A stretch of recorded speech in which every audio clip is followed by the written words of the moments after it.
Hi everybody, I'm Bree the Plant Lady, checking in with another weekly garden tour right here from my Zone 7 Central North Carolina garden that is as dry as can be. Everything is wilty. It's August. What else is there to say? We go from extreme wet to extreme dry, and that is one of the big challenges of being a gardener. Well, today we're going to focus on sort of the side property border, hoping that I am hearing thunder. And I hope you'll be impressed with some of the progress I've made, specifically on getting things weeded. Now, you guys, that is totally thunder. So I'm going to stay out here, and hopefully I'm going to get chased in by a storm. Let's see. Well, speaking of dry, persimmons. I have allowed the persimmons to get very dry, and they have aborted a ton of fruit. And no, they aren't edible at this stage. The skin is really hard and weird, and you can see they're rotting. And that's on me. I should have been running more water. There are still persimmons on the tree, and I have been much more conscientious of keeping it watered. It's both on this upright one and on the weeping persimmon. A lot, there are a few fruit still hanging on, but a lot have dropped to the ground. Now, as we go over here, I am very pleased with how all of these container tomatoes are doing. And I've started harvesting the cream sausages, and oh my gosh, they are so delicious. They are the best tasting fruits. So definitely considering this to be a success. Very low maintenance, I mean, other than needing to be watered every day, which is basically standard for anything in a pot. But you can see how well these paste varieties do with this kind of caging setup. Just cattle fence in between the pots, and it's really easy to just sort of keep them wound up.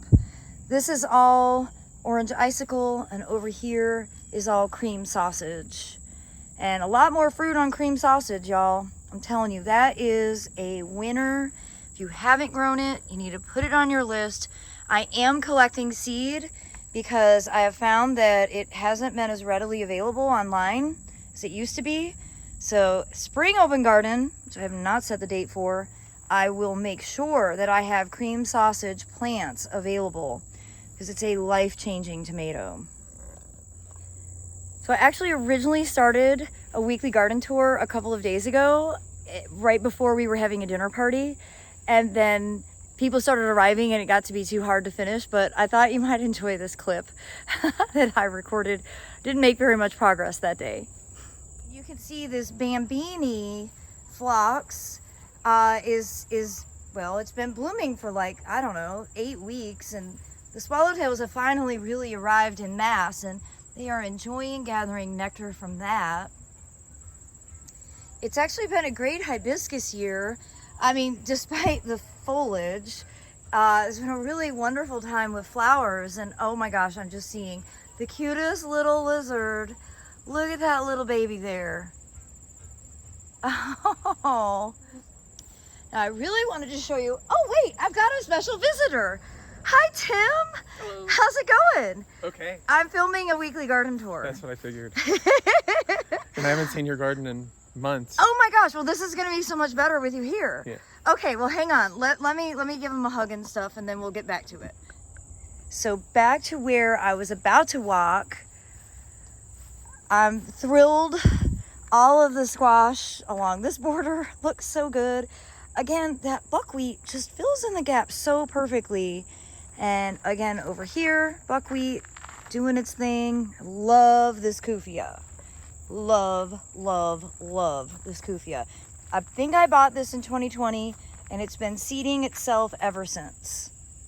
I love the color. It's not stopped blooming really since May, and it's just a powerhouse plant. Now, as we come along here, what I really was excited to share is that I finally got around to weeding. And this border does need to be mulched, but again, I was waiting to mulch until we did another direct seeding just to fill in some gaps.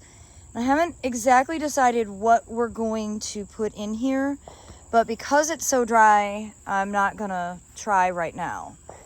But you can see, these are the only tomatoes that I have planted in the ground, and this one is already starting to get wilt. This is not from dry, it's from poison soil, which is my ground. But these ones are doing pretty well so far. These are all blueberries. And of course, this is the border that I went crazy planting pumpkins and watermelons in. And I'm training these. I believe this is cushaw squash. And this is a plant that loves to climb trees and climb fences. So kind of training it up on the cattle fence here. And you can see that this border is getting really good ground plane coverage now as a result of this random collection of squash and watermelon and pumpkins that I know when I planted it, it was completely insane, but honestly, I think it's really working out quite well. My job is to just keep training the vines in so they don't get mowed by the lawnmower. Again, using some cattle fence to grow them up. I know this would like to grow into the peach, which I will totally allow it to do. And, well, overall, I'm just really pleased with how this has performed. I mean, not everything is growing like gangbusters, but maybe with some rain it will. And you can see I do have a pumpkin right here. This was one of the trial pumpkins that I got, and its name is Buckskin. It's from Burpee Home Gardening, and it's doing very well. I did harvest an immature green one and have been eating it like zucchini. It's delicious. But you can see how they like to climb up things, and so totally going to allow this just to grow up into the osmanthus and kind of do its things. I happen to think that looks really cool. It might not be everybody's flavor, but I like it. Well, I started here showing you these very, very parched Hydrangea paniculata green spires. Remember, these are ones that I am basically treating as perennials. I'm just cutting them flush to the ground, and that's why they're this size. And I have to say, I really like them. One of my favorite things about this shrub, though, is allowing the flowers to dry. And I use them in holiday decorations, and I even added these last spring to the bug hotel that currently is filled with poppy pods that I think look amazing. And since I brought up the bug hotel, I want to show you up close and personal how great it's looking. I have to say, I love it irrationally with all the poppy pods. And then having that jet stream Hydrangea quercifolia behind it, all those dried flowers. This is, I think, my favorite corner of the garden. And I want you to notice that we have acquired some fabulous sculpture art from our former neighbor, Prudy, who was an incredible art teacher through her career and an amazing artist. And where they're moving to, they aren't allowed to have outdoor art exhibits. So we told her that we would be the stewards of her art until she had a place for it or any of her children would want it. Right now we get to enjoy it in our garden, and I think it's super, super special. It's all made out of copper, and I'm just so thrilled to have it in our garden for right now. It makes this corner even more extraordinary than it was. And I just wanted to show you Sophia's favorite place is to sit on top of the Land Rover and pretend that she's a lion. We call her a suburban lion. You know, how you see pictures of like giant lions actually in Africa sitting on Land Rovers. This is the Fuquay-Varina version. Well, as we come along here, you can see these plants are less wilted. Note the hose. It's because I've been watering them a lot. Basically every day. I haven't been watering everywhere, but the places that I can easily reach with a hose, I have been watering. And it does make a difference when you don't let your plants get stressed out and dried out. You can see how great that papyrus looks. But I would never be able to grow that if it wasn't in a pond. And you can see it is a pond that's standing water. That's a lotus that's growing with it. I moved the suffering cranberry into here, hoping that having it in saturation would give it a boost. We will see. That white top sedge, even though it's a little bit of a spreader, it's easy enough to manage. At least I say that now. I have had it for like 8 years and it really hasn't grown out of control. This is such a great native.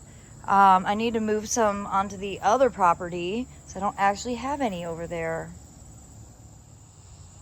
And you can see here I have black runner colocasia starting to take over. So one thing I probably will do this week is try and rip those out and actually throw them in the garbage, because see, this is why I have all those black runner along the edge of the woods, because I threw them in a compost pile and they rooted and started growing. And I am very nervous about that plant invading the woodland. My good friend Preston Montague was here on Saturday. We were having a discussion over in the big phlox bed over there, which is currently like a bonanza of butterflies. That used to have black runner in it and the phlox overtook it. So we were contemplating going into the woods, pulling all of that out, and then transplanting a bunch of phlox bright eyes in there in hopes that over time the phlox would shade it out and the black runner will die and disappear on its own. So we probably won't do that again until it gets cooler and wetter. But I do want to address this because this is making me very, very nervous. And I don't want to be the one that is introducing noxious invasives into that woodland swamp. Well, there's still thunder, but no rain yet. Fingers crossed. Everything is crispy. You can see this Prunus mume. I guess you can't see it that well, but the leaves are curled, and I've actually been running a sprinkler on this bed again because, you know, this is a border that, you know, during the open garden on Saturday, September 23rd from noon to 4 p.m., people really like to take pictures of, and, you know, it's a big part of the garden. I'm not willing to let a few dry weeks make it so that the garden is burnt up in time for that event. But I also, you know, want to make sure that I'm not planting things that are inappropriate for this climate. And that's a huge confusing question now because really nothing makes sense. We were so incredibly wet earlier in the season, and now we're so incredibly dry. And it's these extremes, just like temperature fluctuations in the winter, that are making gardening in general, and then being a person who tries to educate people about gardening, infinitely more confused. It's just really, really difficult because you just kind of can't make sense of anything anymore. Well, I hope that you have enjoyed this installation of this week's August garden tour. Behind me is my fabulous specimen of limelight hydrangea. You can see how beautiful and enormous it is. It's been planted in the ground 12 years with very little pruning, and honestly, it still remains as one of my all-time favorite flowering shrubs. Well, I hope you'll tune in tomorrow for another installation of my weekly garden tour right here from my Zone 7 Central North Carolina garden.